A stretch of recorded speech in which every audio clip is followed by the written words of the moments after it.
Hello there. Been a while since I've done this. I'm gonna go ahead and get started. We can treat this as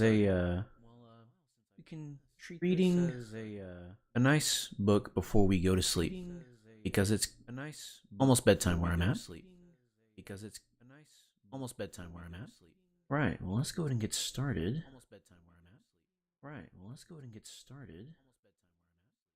Been a while since I read it. I looked at my library of videos. It's been 4 months since I last read this book.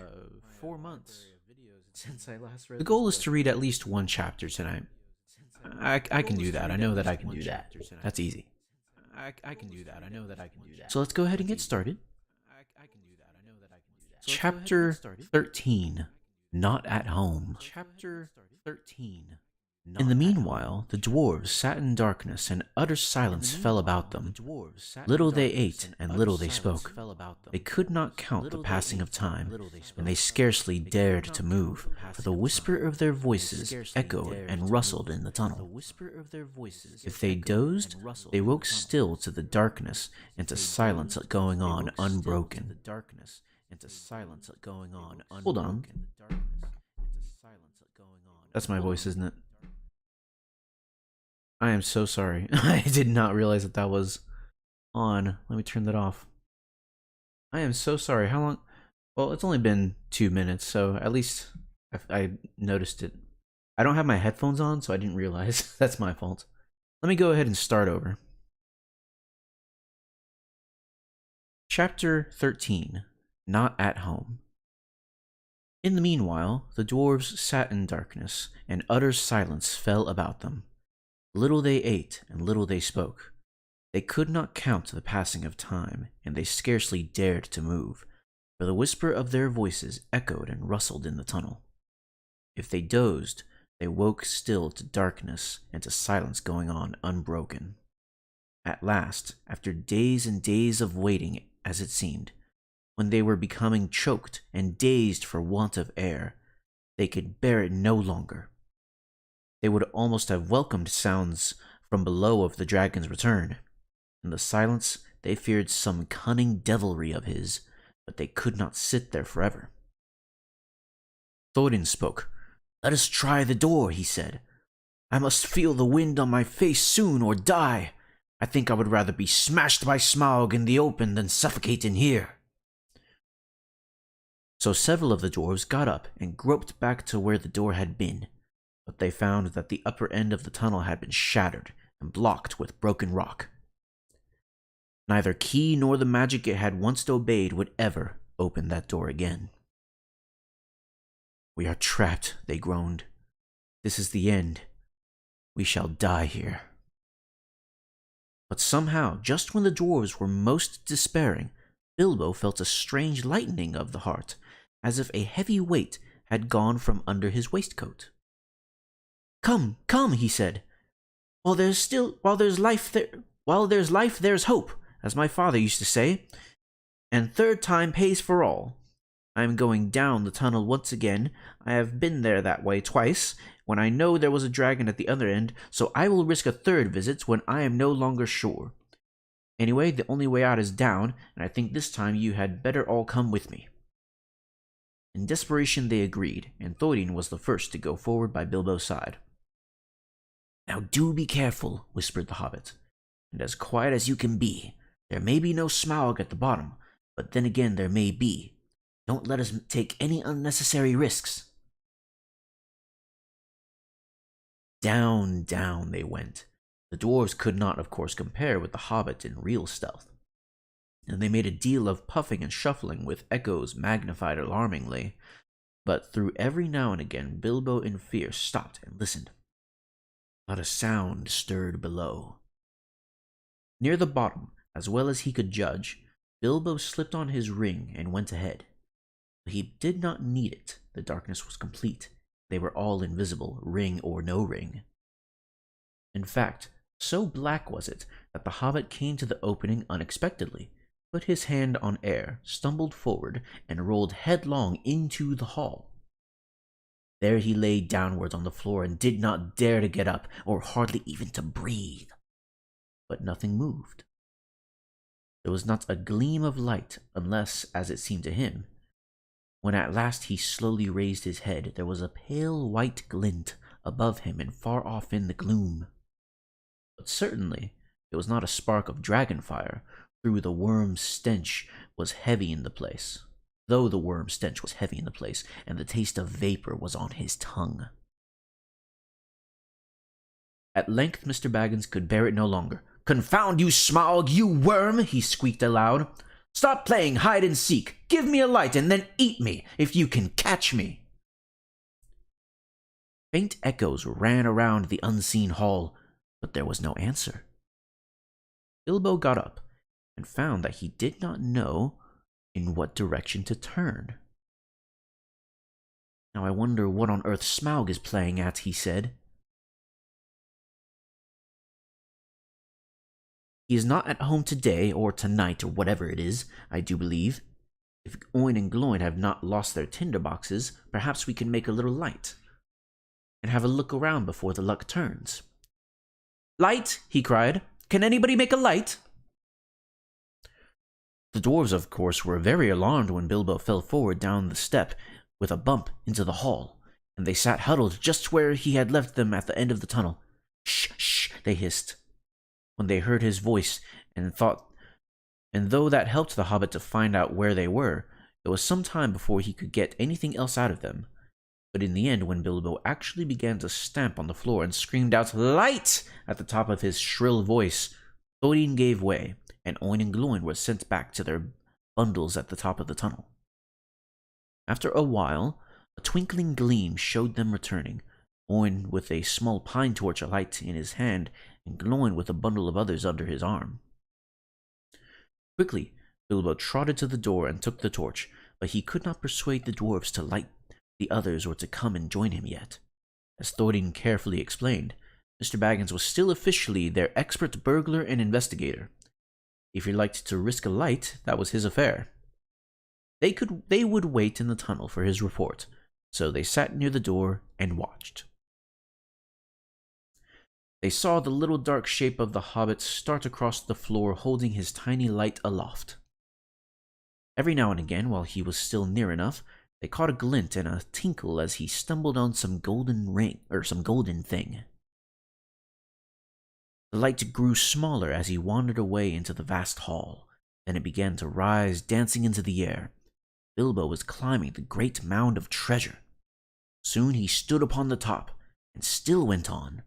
Then they saw him halt and stoop for a moment, but they did not know the reason.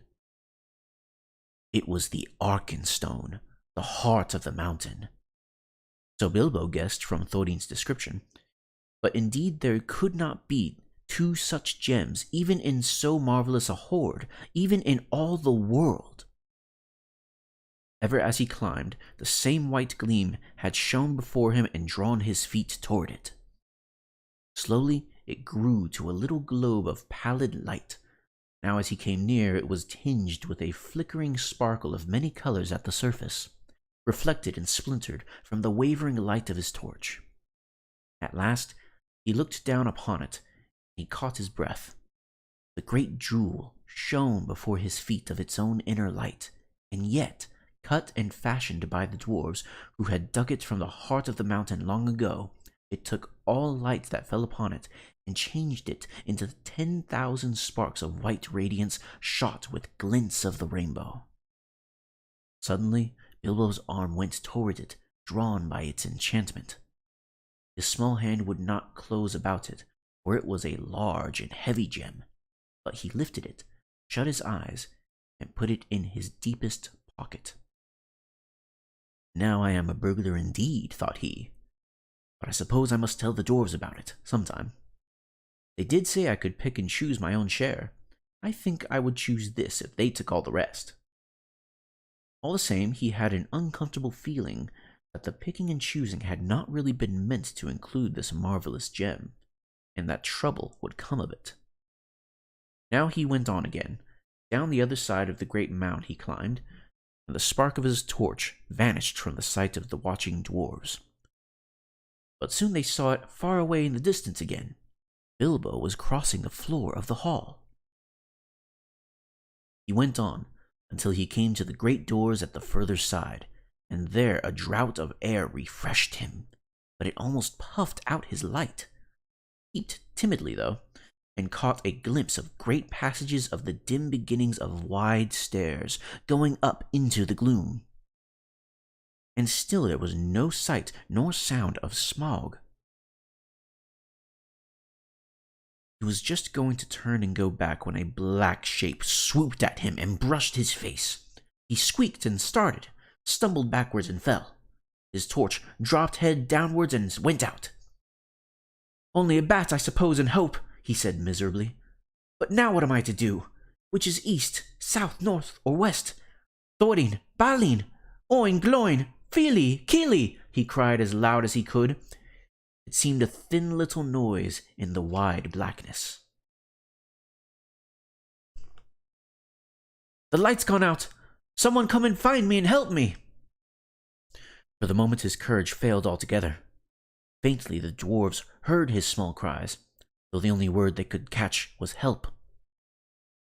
"Now what on earth or under it has happened?" said Thorin. "Certainly not the dragon, or he would not go on squeaking." They waited a moment or two, and still there were no dragon noises, no sound at all, in fact, but Bilbo's distant voice. "Come, one of you! Get another light or two!" Thorin ordered. "It seemed we have to go and help our burglar." "It is about our turn to help," said Balin, "and I am quite willing to go. Anyway, I expect it is safe for the moment." Gloin lit several more torches, and then they all crept out, one by one, and went along the wall as hurriedly as they could. It was not long before they met Bilbo himself, coming back towards them. His wits had quickly returned as soon as he saw the twinkle of their lights. "Only a bat and a dropped torch, nothing worse," he said, in answer to their questions. Though they were much relieved, they were inclined to be grumpy and at being frightened for nothing. But what they would have said if he had told them at that moment about the Arkenstone, I don't know. The mere fleeting glimpses of treasure which they had caught as they went along had rekindled all the fire of their dwarvish hearts, and when the heart of a dwarf, even the most respectable, is wakened by gold and by jewels, he grows suddenly bold, and he may become fierce. The dwarves indeed no longer needed any urging. All were now eager to explore the hall while they had the chance, and willing to believe, for the present, Smaug was away from home. Each now gripped a lighted torch, and as they gazed first on one side and then on another, they forgot fear and even caution. They spoke aloud and cried out to one another as they lifted old treasures from the mound or from the wall and held them in the light, caressing and fingering them. Fili and Kili were almost in merry mood, and finding still hanging there many golden harps strung with silver, they took them and struck them, and being magical and also untouched by the dragon, who had small interest in music, they were still in tune. The dark hall was filled with a melody that had long been silent, but most of the dwarves were more practical. They gathered gems and stuffed their pockets, and let what they could not carry fall back through their fingers with a sigh. Thorin was not least among these, but always he searched from side to side for something which he could not find. It was the Arkenstone. He spoke of it yet to no one. Now the dwarves took down mail and weapons from the walls, armed themselves. Royal indeed did Thorin look, clad in a coat of gold-plated rings, with a silver-hafted axe in a belt crusted with scarlet stones. "Mr. Baggins," he cried, "here is the first payment of your reward. Cast off your old coat, and put on this." With that, he put on Bilbo a small coat of mail, wrought for some young elf prince long ago. It was of silver steel, which the elves called mithril, and with it went a belt of pearls and crystals. A light helm of figured leather, strengthened beneath with hoops of steel, and studded about the brim with white gems, was set upon the hobbit's head. "I feel magnificent," he thought. but I expect I look rather absurd. How they would laugh on the hill at home. Still, I wish there was a looking-glass handy. All the same, Mr. Baggins kept his head more clear of the bewitchment of the hoard than the dwarves did. Long before the dwarves were tiring of examining the treasures, he became weary of it, sat down on the floor, and he began to wonder nervously what the end of it all would be. I would give a good many things of these precious goblets, he thought, for a drink of something cheering out of one of Beorn's wooden bowls. "Thorin," he cried aloud, "what's next? We are armed, but what good has any armor ever been against Smaug the Dreadful? This treasure is not yet won back. We are not looking for gold yet, but for a way of escape, and we have tempted luck too long."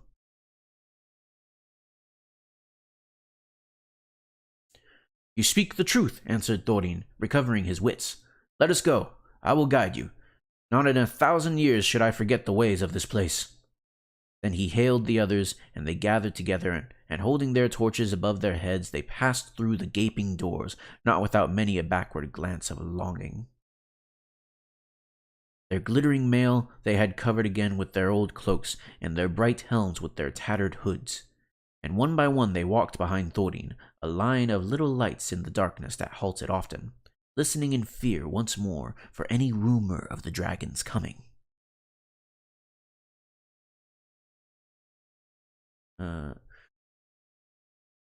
Though all the old adornments were long mouldered or destroyed, and though all was befouled and blasted with the comings and goings of the monster, Thorin knew every passage and every turn. They climbed long stairs, and turned and went down wide echoing ways, and turned again and climbed yet more stairs, and yet more stairs again. These were smooth, cut out of the living rock, broad and fair.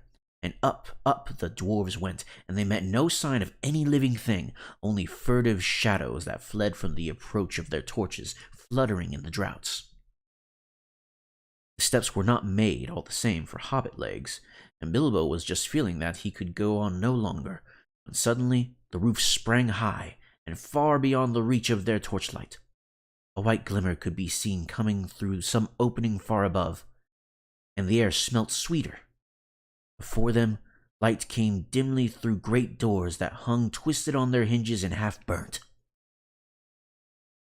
"This is the great chamber of Thror," said Thorin, "the hall of feasting and of council. Not far off now is the front gate." They passed through the ruined chamber.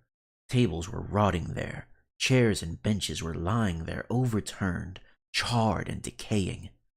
Skulls and bones were upon the floor among flagons and bowls and broken drinking horns and dust.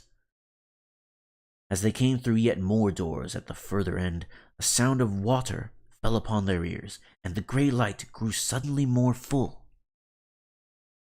"There is the birth of the running river," said Thorin. "From here it hastens to the gate. Let us follow it." Out of a dark opening in a wall of rock, there issued a boiling water, and it flowed swirling in a narrow channel, carved and made straight and deep by the cunning of ancient hands.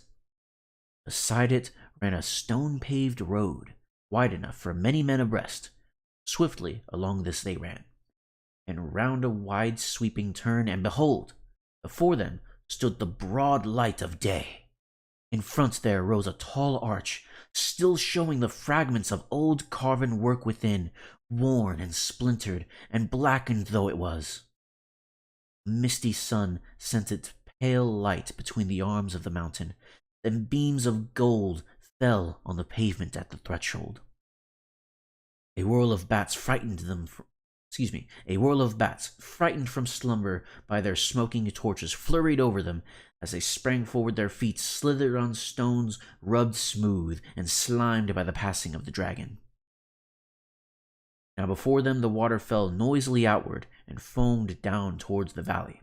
They flung their pale torches to the ground and stood gazing out with dazzled eyes. They were come to the front gate and were looking out upon Dale. Well, said Bilbo, I never expected to be looking out of this door. I never expected to be so pleased to see the sun again, and to feel the wind on my face. But, ow, this wind is cold. It was. A bitter easterly breeze blew with a threat of oncoming winter.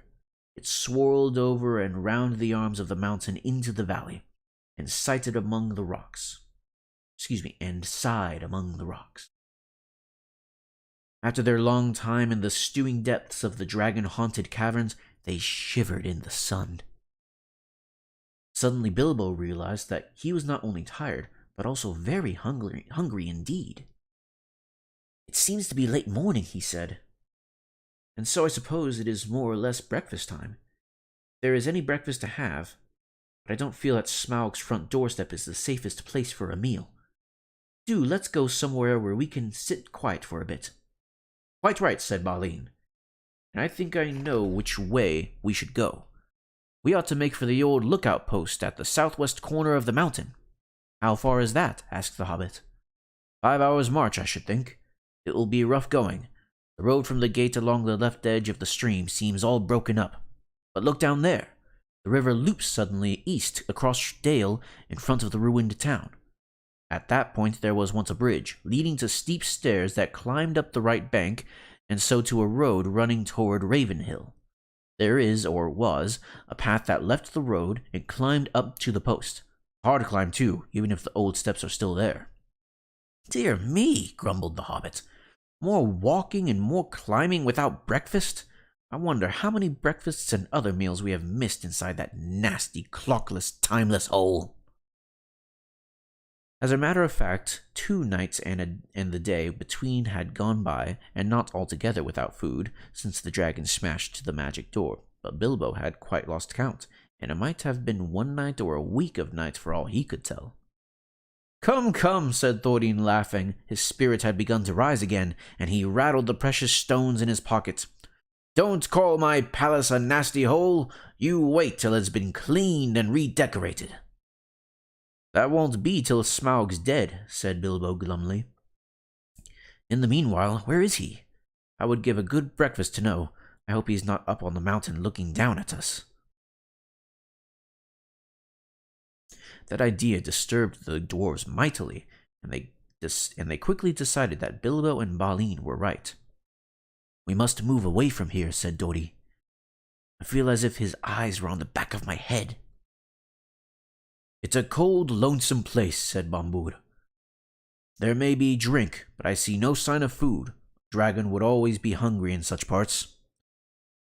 Come on, cried the others. Let us follow Balin's path. Under the rocky wall to the right there was no path, so on they trudged among the stones on the left side of the river, and the emptiness and desolation soon sobered even Thorin again. The bridge that Balin had spoken of they found long fallen, and most of its stones were now only boulders in the shallow, noisy stream, but they forded the water without much difficulty, and found the ancient steps and climbed the high bank. After going a short way, they struck the old road, and before long came to a deep dell sheltered among the rocks. There they rested for a while and had such a breakfast as they could, chiefly cram and water. If you want to know what cram is, I can only say that I don't know the recipe, but it is biscuitish, keeps good indefinitely, is supposed to be sustaining, and is certainly not entertaining, being in fact very uninteresting except as a chewing exercise. It was made by the lakemen for long journeys. After that they went on again, and now the road struck westwards and left the river, and the great shoulder of the south-pointing mountain spur drew ever nearer. At length they reached the hill path. It scrambled steeply up, and they plodded slowly one behind the other, till at last in the late afternoon they came to the top of the ridge and saw the wintry sun going downwards to the west. Here they found a flat place without a wall on 3 sides, but backed to the north by a rocky face, in which there was an opening like a door. From that door there was a wide view east and south and west. Here, said Baline. In the old days we used always to keep watchmen, and that door behind leads into a rock-hewn chamber that was made here as a guard room. There were several places like it around the mountain, but there seemed small need for watching in the days of our prosperity, and the guards were made over comfortable, perhaps. Otherwise we might have had longer warning of the coming of the dragon. Things might have been different. Still, here we can now lie hid and sheltered for a while, and can see much without being seen.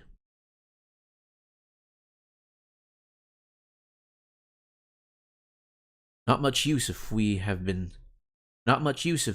seen coming here, said Dory, who was always looking up toward the mountain's peak, as if he expected to see Smaug perched there like a bird on a steeple. We must take our chance at that, said Thorin. We can go no further today. Here, here, cried Bilbo, and flung himself to the ground. In the rock chamber there would have been room for 100, and there was a small chamber further in, more removed from the cold outside. It was quite deserted. Not even wild animals seemed to have used it in all the days of Smaug's dominion. There they laid their burdens, and some threw themselves down at once and slept. But the others sat near the outer door and discussed their plans. In all their talk they came perpetually back to one thing. Where was Smaug? They looked west and there was nothing, and east there was nothing, and in the south there was no sign of the dragon, but there was a gathering of very many birds. At that they gazed and wondered, but they were no nearer understanding it when the first cold stars came out. All right, that's the end of that chapter. Bubby, good to see you. Dang, my boy can read. Too bad I'm illiterate. Oh, well. Before I go any further, I saw that there were a lot more views on the last Hobbit video than I thought there was. There was like over 100 views, I think. Let me go back and check. Or like 70 maybe. I'm not too sure. I don't remember.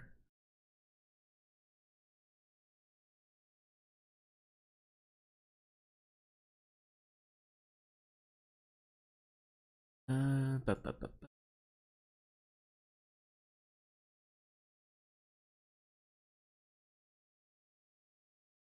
Okay, it got 38 views. That's pretty much normal. That's decent. I don't know why I thought it got a lot more views than it did. Maybe I was getting it confused with a different video. Anyway, moving on.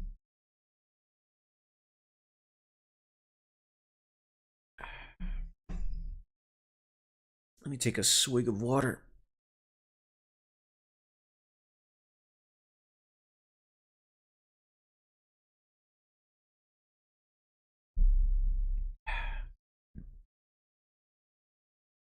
All right.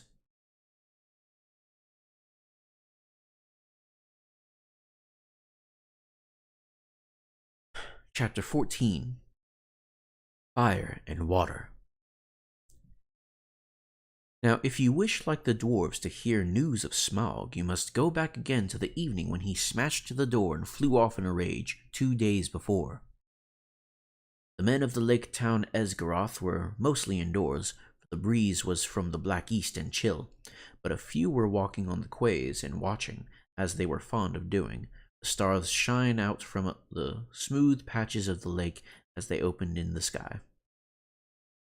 From their town, the lonely mountain was mostly screened by the low hills at the far end of the lake, through a gap in which the running river came down from the north. Only its high peak could they see in the clear weather, and they looked seldom at it, for it was ominous and drear even in the light of the morning. Now it was lost and gone, blotted in the dark. Suddenly it flickered back to view. A brief glow touched it and faded.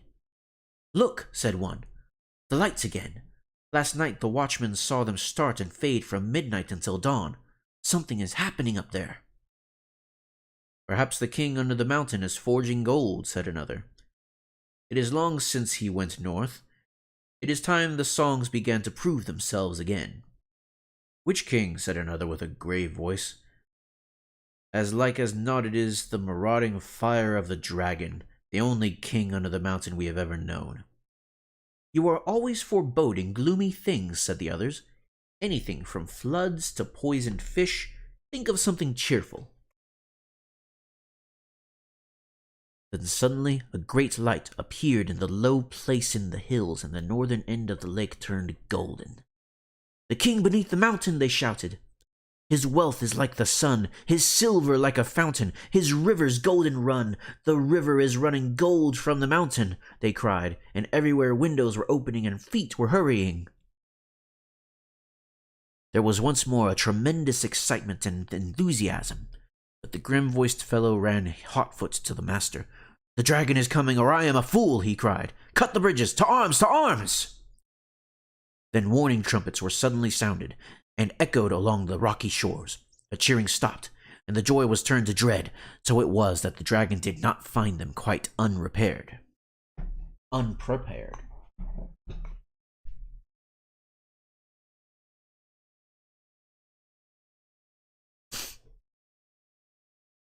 Before so long, so great was his speed, they could see him as a spark of fire rushing towards them and growing ever huger and more bright, and not the most foolish doubted that the prophecies had gone rather wrong. Still they had little time. Every vessel in the town was filled with water. Every warrior was armed, every arrow and dart was ready, and the bridge to the land was thrown down and destroyed, before the roar of Smaug's terrible approach grew loud, and the lake rippled red as fire beneath the awful beating of his wings. Amid shrieks and wailing and the shouts of men, he came over them, swept toward the bridges, and was foiled. The bridge was gone, and his enemies were on an island in deep water, too deep and dark and cool for his liking. If he plunged into it, a vapor and a steam would arise enough to cover all the land in a mist for days, but the lake was mightier than he. It would quench him before he could pass through. Roaring, he swept back over the town. A hail of dark arrows leaped up and snapped and rattled on his scales and jewels, and their shafts fell back, kindled by his breath, burning and hissing into the lake. No fireworks you ever imagined equaled the sights of that night. At the twanging of the bows and the shrilling of the trumpets, the dragon's wrath blazed to its height, till he was blind and mad with it. No one had dared to give him battle to him for many an age, nor would they have dared now, if it had not been for the grim-voiced man, Bard was his name, who ran to and fro, cheering on the archers and urging the master to order them to fight to the last arrow. Fire leaped from the dragon's jaws. He circled for a while, high in the air above them, lighting all the lake. The trees by the shores shone like copper and like blood, with leaping shadows of dense black at their feet. Then down he swooped, straight through the arrow storm, reckless in his rage, taking no heed to turn his scaly sides toward his foes, seeking only to set their town ablaze. Fire leaped from thatched roofs and wooden beam ends as he hurled him down and past and round again, though all had been drenched with water before he came. Once more water was flung by 100 hands wherever a spark appeared. Back swirled the dragon. A sweep of his tail, and the roof of the great house crumbled and smashed down. The flames, unquenchable, sprang high into the night. Another swoop, and another house, and then another sprang of fire and fell, and still no arrow hindered Smaug or hurt him more than a fly from the marshes.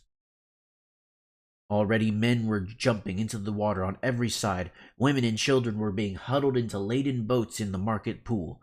Weapons were flung down.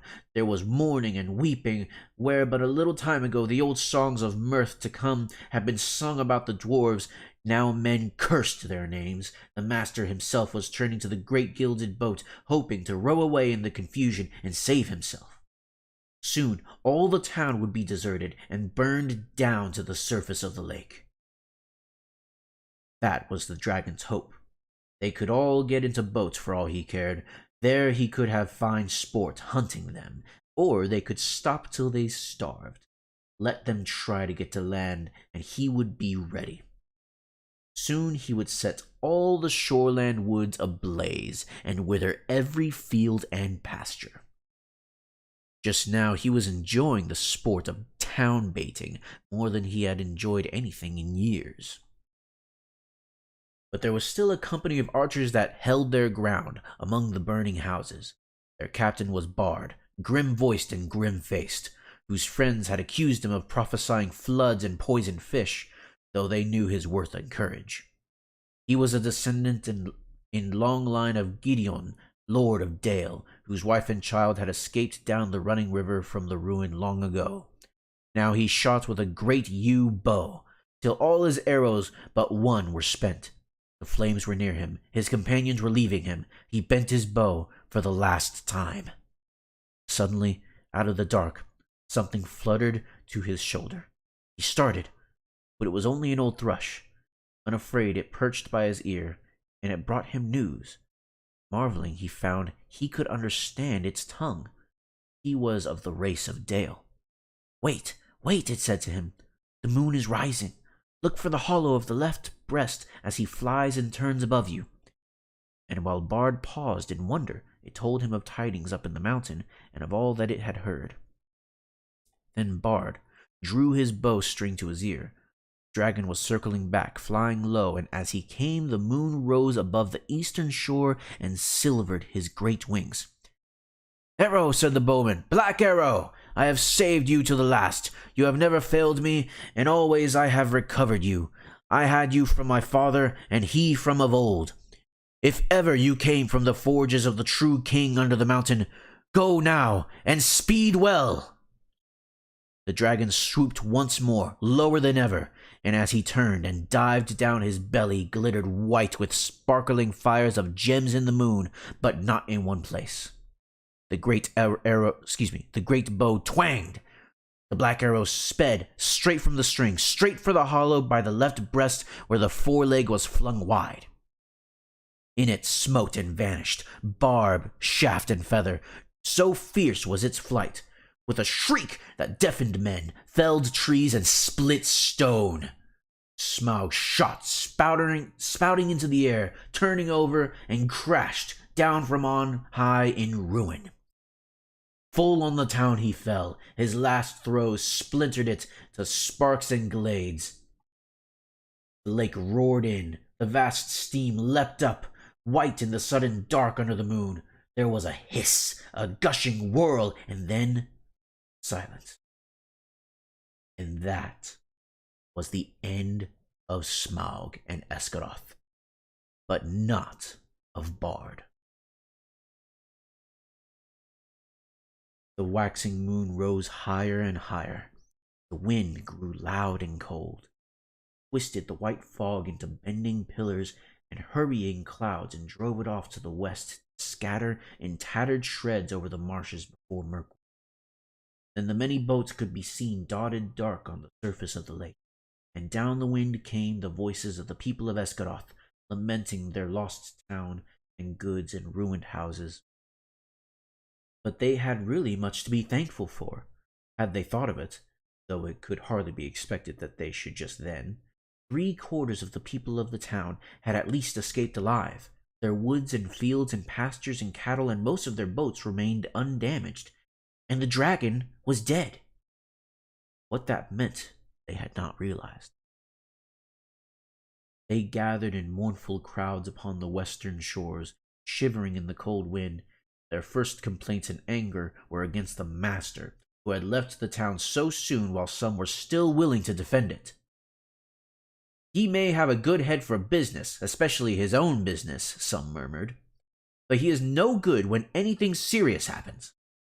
And they praised the courage of Bard and his last mighty shot. If only he had not been killed, they all said, we would make him a king, Bard the dragon shooter of the line of Gideon. Alas that he is lost. And in the very midst of their talk, a tall figure stepped from the shadows. He was drenched with water, his black hair hung wet over his face and shoulders, and a fierce light was in his eyes. "Bard is not lost," he cried.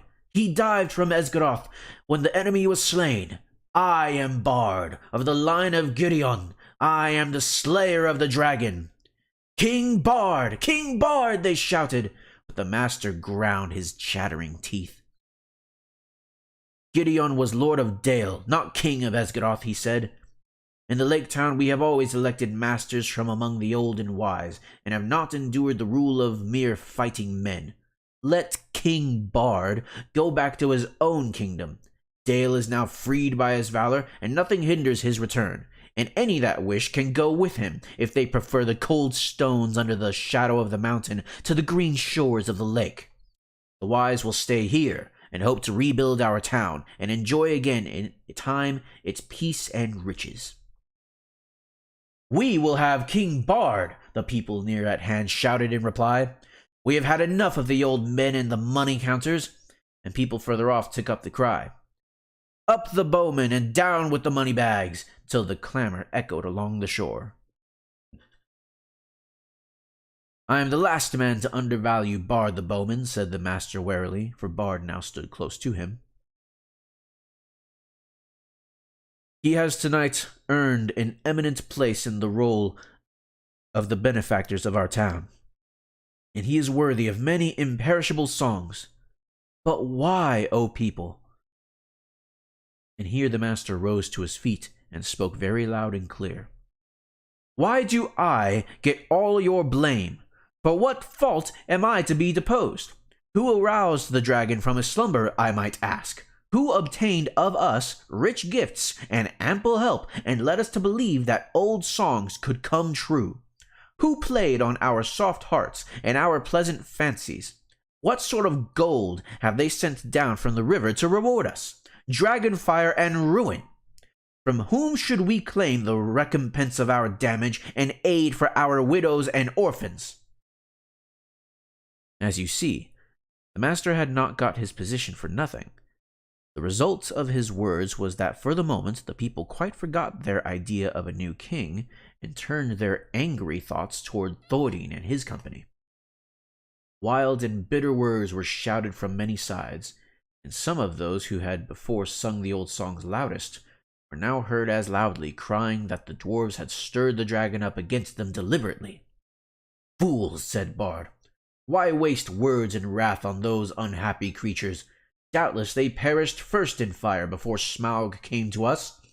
Then even as he was speaking, the thought came into his heart of the fabled treasure of the mountain lying without guard or owner, and he fell suddenly silent. He thought of the master's words, and of Dale rebuilt and filled with golden bells if he could but find the men. At length he spoke again. This is no time for angry words, master, or for considering weighty plans of change. There is work to do. I serve you still, though after a while I may think again of your words and go north with any that will follow me. Then he strode off to help in the ordering of the camps and in the care of the sick and the wounded. But the master scowled at his back as he went, and remained sitting on the ground. He thought much but said little, unless it was to call loudly for men to bring him fire and food. Now everywhere Bard went he found a talk running like fire among the people concerning the vast treasure that was now unguarded. Men spoke of the recompense for all their harm that they would soon get from it, and wealth over and to spare with which to buy rich things from the south, and it cheered them greatly in their plight. That was as well, for the night was bitter and miserable. Shelters could be contrived for few, the master had one, and there was little food, even the master went short. Many took ill of wet and cold and sorrow that night, and afterwards died, who had escaped uninjured from the ruin of the town, and in the days that followed there was much sickness and great hunger. Meanwhile Bard took the lead, and ordered things as he wished, though always came in the master's name, and he had a hard task to govern the people and direct the preparations for their protection and housing. Probably most of them would have perished in the winter that now hurried after autumn, if help had not been to hand. But help came swiftly, for Bard at once had speedy messengers sent up the river to the forest to ask the aid of the king of the elves of the wood. And these messengers had found a host already on the move, although it was then only the third day after the fall of Smaug. The Elven King had received news from his own messengers and from the birds that loved his folk, and already knew much of what had happened. Very great indeed was the commotion among all things with wings that dwelt on the borders of the desolation of the dragon. The air was filled with circling flocks, and their swift flying messengers flew here and there across the sky.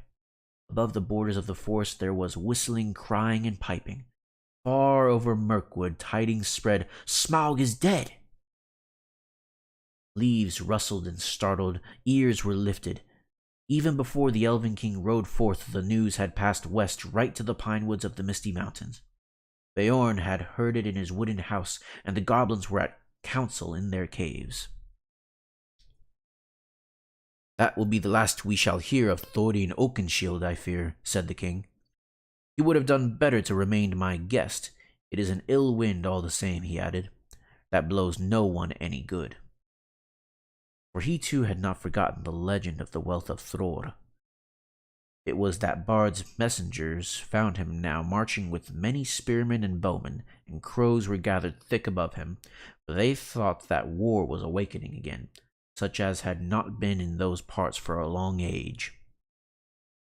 But the king, when he received the prayers of Bard, had pity, for he was the lord of a good and kindly people. So turning his march, which had at first been direct toward the mountain, he hastened now down the river to the long lake. He had not boats or rafts enough for his host, and they were forced to go the slower way by foot. A great store of goods he sent ahead by water. Still, elves are light-footed, and though they were not in these days much used to the marches and the treacherous lands between the forest and the lake, their going was swift. Only 5 days after the death of the dragon, they came upon the shores and looked on the ruins of the town. Their welcoming was good, as may be expected. Men of their master were ready to make any bargain for the future in return for the Elven King's aid. Their plans were soon made. With the women and the children, the old and the unfit, the master remained behind, and with him were some men of crafts and many skilled elves, and they busied themselves felling trees and collecting the timber sent down from the forest. Then they set about raising many huts by the shore against the oncoming winter, and also under the master's direction they began the planning of a new town, designed more fair and large even than before, but not in the same place. They removed northward and higher up the shore, for ever after they had a dread of the water where the dragon lay. He would never again return to his golden bed, but was stretched cold as stone, twisted upon the floor of the shallows. There for ages his huge bones could be seen in calm water amid the ruined piles of the old town. But few dared to cross the cursed spot, and none dared to dive into the shivering water to recover the precious stones that fell from his rotting carcass. But all the men of arms who were still able, and the most of the Elven King's array, got ready to march north to the mountain. It was thus that in 11 days from the ruin of the town the head of their host passed the rock gates at the end of the lake, and came into the desolate lands. Oh wow, I was not expecting that to happen that was a very action-packed chapter, holy cow. Wow. Well, I think we can read one more chapter. These are very short chapters. I remember, what was the longest chapter? It feels like it was the one where they were trapped in the forest. I remember that one being pretty long. The spider one. Anyway. Chapter 15. The Gathering of the Clouds. Now we will return to Bilbo and the dwarves. All night one of them had watched, but when morning came they had not heard or seen any sign of danger. But ever more thickly the birds were gathering, Their companies came flying from the south, and the crows that still lived about the mountain were wheeling and crying unceasingly above. "Something strange is happening," said Thorin. "The time has gone for the autumn wanderings, and these are birds that dwell always in the land. There are starlings and flocks of finches, and far off there are many carrion birds, as if a battle were afoot." Suddenly Bilbo pointed. "There is that old thrush again," he cried. "It seems to have escaped when Smaug smashed the mountainside, but I don't suppose the snails have." Sure enough, the old thrush was there, and as Bilbo pointed, he flew toward them and perched on a stone nearby. Then he fluttered his wings and sang, and he cocked his head on one side as if to listen, and again he sang, and again he listened. "I believe he is trying to tell us something," said Balin, "but I cannot follow the speech of such birds. It is very quick and difficult. Can you make it out, Baggins?"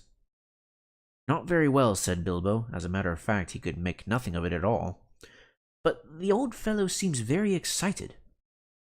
"I only wish he was a raven," said Balin. "I thought you did not like them. You seemed very shy of them when we came this way before." "Those were crows, and nasty, suspicious-looking creatures at that, and rude as well. You must have heard the ugly names they were calling after us, but the ravens are different. There used to be a great friendship between them and the people of Thror, and they often brought us secret news and were rewarded with such bright things as they coveted to hide in their dwellings." Oh yeah, don't ravens like bright objects? Or am I just imagining that? If they do, that's funny. I love that. "They live many a year, and their memories are long, and they hand on their wisdom to their children.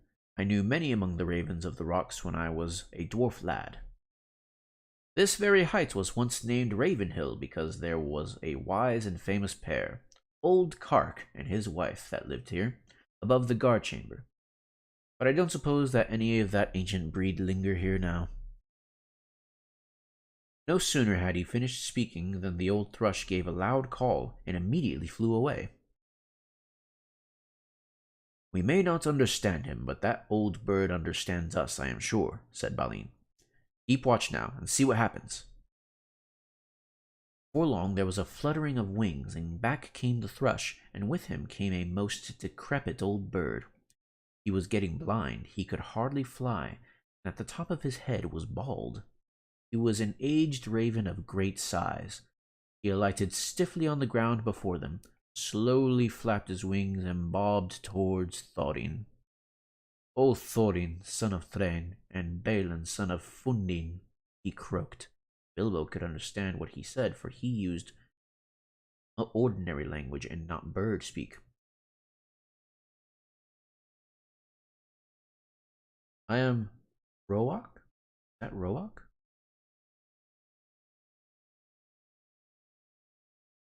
"Roak? I am Roak, son of Kark. Kark is dead, but he was well known to you once. It is 100 years and 53 since I came out of the egg, but I do not forget what my father told me. Now I am the chief of the great ravens of the mountain. We are few, but we remember still the king that was of old. Most of my people are abroad, for there are great tidings in the south. Some are tidings of joy to you, and some you will not think so good. Behold, the birds are gathering back again to the mountain and to Dale from the south and the east and the west, for word has gone out that Smaug is dead." "Dead? Dead?" shouted the dwarves. "Dead! Then we have been in needless fear, and the treasure is ours!" They all sprang up and began to caper about for joy. "Yes, dead," said the Roak. "The thrush, may his feathers never fall, saw him die, and we may trust his words. He saw him fall in battle with the men of Esgaroth, the third night back from now, as at the rising of the moon." It was some time before Thorin could bring the dwarves to be silent and listen to the raven's news. At length, when he had told all the tale of the battle, he went on. "So much for joy, Thorin Oakenshield. You may go back to your halls in safety. All the treasure is yours, for the moment. But many are gathering hither beside the birds. The news of the death of the guardian has already gone far and wide, and the legend of the wealth of Thror has not lost in the telling during many years. Many are eager for a share of the spoil. Already a host of the elves is on the way, and carrion birds are with them, hoping for battle and slaughter. By the lake men murmur and that their sorrows are due to the elves, for they are homeless and many have died, and Smaug has destroyed their town. They too think to find amends from your treasure, whether you are alive or dead. Your own wisdom must decide your course, but 13 is small remnant of the great folk of Durin that once dwelt here, and now are scattered far. If you will listen to my counsel, you will not trust the master of the lakemen, but rather him that shot the dragon with his bow. Bard is he, of the race of Dale, of the line of Gideon. He is a grim man, but true. We would see peace once more among dwarves and men and elves after the long desolation, but it may cost you dear in gold. I have spoken. Then Thorin burst forth in anger. Our thanks, Roak Kark's son. You and your people shall not be forgotten, but none of our gold shall thieves take or the violent carry off while we are alive. If you would earn our thanks still more, bring us news of any that draw near. Also, I would beg of you, if any of you are still young and strong of wing, that you would send messengers to our kin in the mountains of north, both west from here and east, and tell them of our plight. But go especially to my cousin Dane in the Iron Hills, for he has many people well armed and dwells nearest to this place. Bid him hasten. I will not say if this counsel be good or bad, croaked Roak, but I will do what can be done. Then off he slowly flew. Back now to the mountain, cried Thorin. We have little time to lose. And little food to use, cried Bilbo, always practical on such points. In any case, he felt that the adventure was, properly speaking, over with the death of the dragon, in which he was much mistaken, and he would have given most of his share of the profits for the peaceful winding up of these affairs. Back to the mountain, cried the dwarves as if they had not heard him, so back he had to go with them. As you have heard some of the events already, you will see that the dwarves still had some days before them. They explored the caverns once more and found, as they expected, that only the front gate remained open. All the other gates, except, of course, the small secret door, had long ago been broken and blocked by Smaug, and no sign of them remained. So now they began to labor hard in fortifying the main entrance, and in making a new path that led from it. Tools were to be found in plenty that the miners and warriors and builders of old had used, and at such work the dwarves were still very skilled. As they worked, the ravens brought them constant tidings. In this way they learned that the Elven King had turned aside to the lake. They still had a breathing space. Better still, they heard that 3 of their ponies had escaped and were wandering wild far down the banks of the running river, not far from where the rest of their stores had been left. So while the others went on with their work, Fili and Kili were sent, guided by a raven, to find the ponies and bring back all they could. They were 4 days gone, and by that time they knew that the joined armies of the lake men and the elves were hurrying toward the mountain. But now their hopes were higher, for they had food for some weeks with care, chiefly cram, of course, and they were very tired of it, but cram is much better than nothing. And already the gate was blocked with a wall of squared stones laid dry, but very thick and high, across the opening. There were holes in the wall through which they could see or shoot, but no entrance. They climbed in or out with ladders, and hauled stuff up with ropes. For the issuing of the stream they had contrived a small low arch under the new wall, but near the entrance they had so altered the narrow bed that a wide pool stretched from the mountain wall to the head of the fall over which the stream went towards Dale. Approach to the gate was now only possible without swimming along a narrow ledge of the cliff to the right as one looked outward from the wall. The ponies they had brought only to the head of the steps above the old bridge, and unloading them there, had bidden them return to their masters and sent them back riderless to the south. There came a night when suddenly there were many lights as of fires and torches away south in Dale before them. "They have come," said Balim. "Their camp is very great. They must have come into the valley under the cover of dusk along both banks of the river." That night the dwarves slept little. The morning was still pale when they saw a company approaching. From behind their wall they watched them come up to the valley's head and climb slowly up. Before long they could see that both men of the lake, armed as if for war, and elvish bowmen were among them. At length the foremost of these climbed the tumbled rocks and appeared at the top of the falls.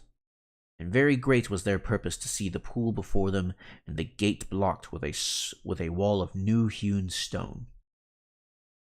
As they stood, pointing and speaking to one another, Thornton hailed them. "Who are you," he called in a very loud voice, "that come as if in war to the gates of Thornton, son of Thrain, king under the mountain, and what do you desire?" But they answered nothing. Some turned swiftly back, and the others, after gazing for a while at the gate and its defenses, soon followed them. That day the camp was moved to the east of the river, right between the arms of the mountain. The rocks echoed then with voices and with song as they had not done for many a day. There was the sound, too, of elven harps and of sweet music, and as it echoed up toward them it seemed that the chill of the air was warmed. They caught faintly the fragrance of woodland flowers blossoming in spring. Then Bilbo longed to escape from the dark fortress and to go down and join in the mirth and feasting by the fires. Some of the younger dwarves were moved in their hearts too, and they muttered that they wished things had fallen out otherwise, that they might welcome such folks as friends. Thorin scowled. Then the dwarves themselves brought forth harps and instruments regained from the hoard, and made music to soften the mood. But their song was not as elvish song, and was much like the song they had sung long before in Bilbo's little hobbit hole. Under the mountain dark and tall, the king has come unto his hall. His foe is dead, though worm of dread, and ever so his foes shall fall. The sword is sharp, the spear is long, the arrow swift, the gate is strong. The heart is bold that looks on gold, the dwarves no more shall suffer wrong. The dwarves of yore made mighty spells, while hammers fell like ringing bells, in places deep where dark things sleep, in hollow halls beneath the fells. On silver necklaces they strung, the light of stars on crowns they hung. The dragon fire from twisted wire, the melody of harps they rung. The mountain throne once more is freed. O wandering folk, the summons heed. Come haste, across the waste. The king of friend and kin has need. Now call we over mountains cold. Come back unto the caverns old. Here at the gates the king awaits. His hands are rich with gems and gold. The king is come unto his hall, under the mountain dark and tall. The worm of dread is slain and dead, and ever so our foes shall fall. The song appeared to please Thorin, and he smiled again and grew merry, and he began reckoning the distances to the Iron Hills and how long it would be before Dane could reach the Lonely Mountain, if he had set out as soon as the message reached him. But Bilbo's heart fell, both at the song and at the talk. They sounded much too warlike. The next morning, early, a company of spearmen was seen crossing the river and marching up the valley. They bore with them the green banner of the Elven King and the blue banner of the lake, and they advanced until they stood right before the wall of the gate. Again Thorin hailed at them in a loud voice. "Who are you that come armed for war to the gates of Thorin, son of Thrain, king under the mountain?" This time he was answered. A tall man stood forward, dark of hair and grim of face, and he cried, "Hail, Thorin! Why do you fence yourself like a robber in his hold? We are not yet foes, and we rejoice that you are alive beyond our hope. We came expecting to find none living here, yet now that we are met, there is a matter for parley and a council. Who are you, and what would you parley? I am Bard, and by my hand was the dragon slain and your treasure delivered. Is that not a matter that concerns you? Moreover, I am by right descent the heir of Gideon of Dale, and in your hoard is mingled much of the wealth of his halls and towns, which of old Smaug stole. Is not that a matter of which we may speak? Further, in his last battle Smaug destroyed the dwellings of the men of Esgaroth, and I am yet the servant of their master. I would speak for him and ask whether you have no thought for the sorrow and misery of his people. They aided you in your distress, and in recompense you have thus far brought ruin only, though doubtless undesigned. Now these were fair words and true, if proudly and grimly spoken. Bilbo thought that Thorin would at once admit what justice was in them. He did not, of course, expect that anyone would remember that it was he who discovered all by himself the dragon's weak spot, and that was just as well, for no one ever did. But also he did not reckon with the power that gold has upon which a dragon has long brooded, nor with dwarvish hearts. Long hours in the past days Thorin had spent in the treasury, and the lust of it was heavy upon him. Though he had hunted chiefly for the Arkenstone, yet he had an eye for many another wonderful thing that was lying there, about which were wound old memories of the labors and the sorrows of his race. You put your worst cause last in the chief place, Thorin answered. To the treasure of my people no man has a claim, because Smaug stole it from us, also robbed him of life or home. The treasure was not his that his evil deeds should be amended with a share of it. The price of the goods and the assistance that we received from the Lakemen we will fairly pay in due time. But nothing we will give, not even a loaf's worth under threat of force. While an armed host lies beyond our doors, we look on you as foes and thieves. It is in my mind to ask what share of their inheritance you would have paid to our kindred had you found the hoard unguarded and us slain. A just question, replied Bard. But you are not dead, and we are not robbers. Moreover, the wealthy may have pity beyond right on the needy that befriended them when they were in want, and still my other claims remain unanswered. I will not parley, as I have said, with armed men at my gate, nor at all with the people of the Elven King, whom I remember with small kindness.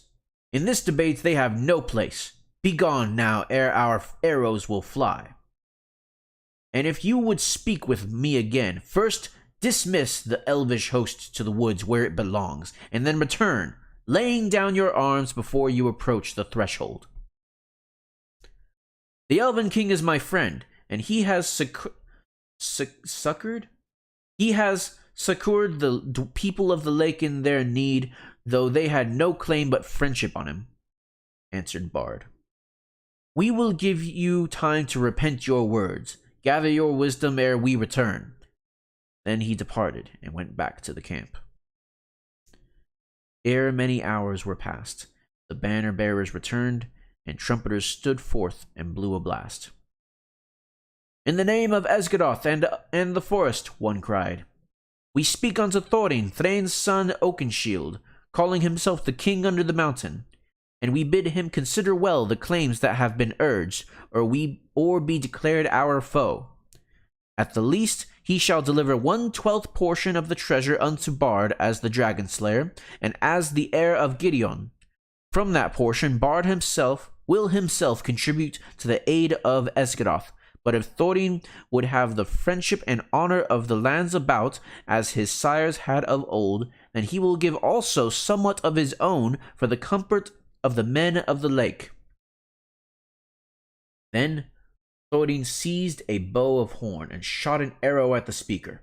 It smote into his shield and stuck there quivering. "Since such is your answer," he called in return, "I declare the mountain besieged. You shall not depart from it until you call on your side for a truce and a parley.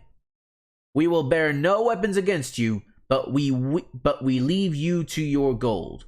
You may eat that if you will." With that, the messengers departed swiftly, and the dwarves were left to consider their case. So grim had Thorin become that even if they had wished, the others would not have dared to find fault with him. But indeed, most of them seemed to share his mind, except perhaps old Fat Bombur and Fili and Kili. Bilbo, of course, disapproved of the whole turn of affairs. He had by now had more than enough of the mountain, and being besieged inside it was not at all to his taste.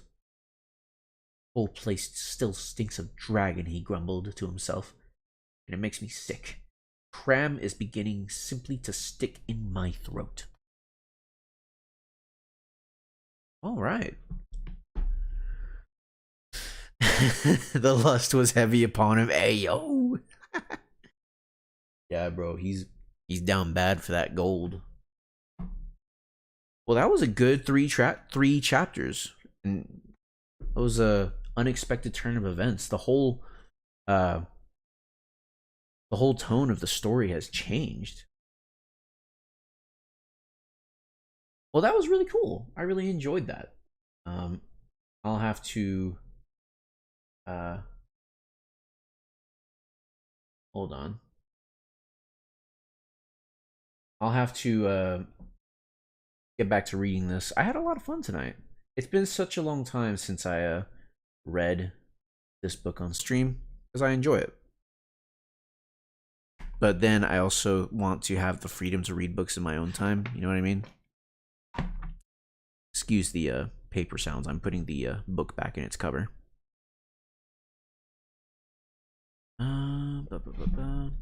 I love the maps in this book too. They're all so great.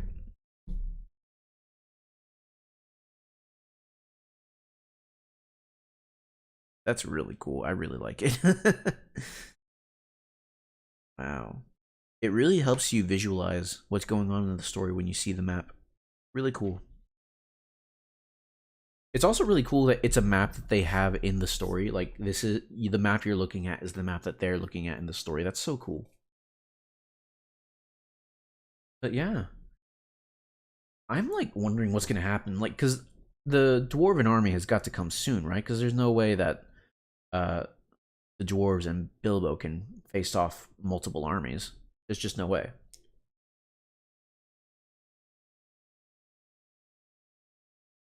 I think some people might be disappointed with what happened with Smaug, but I thought it was cool.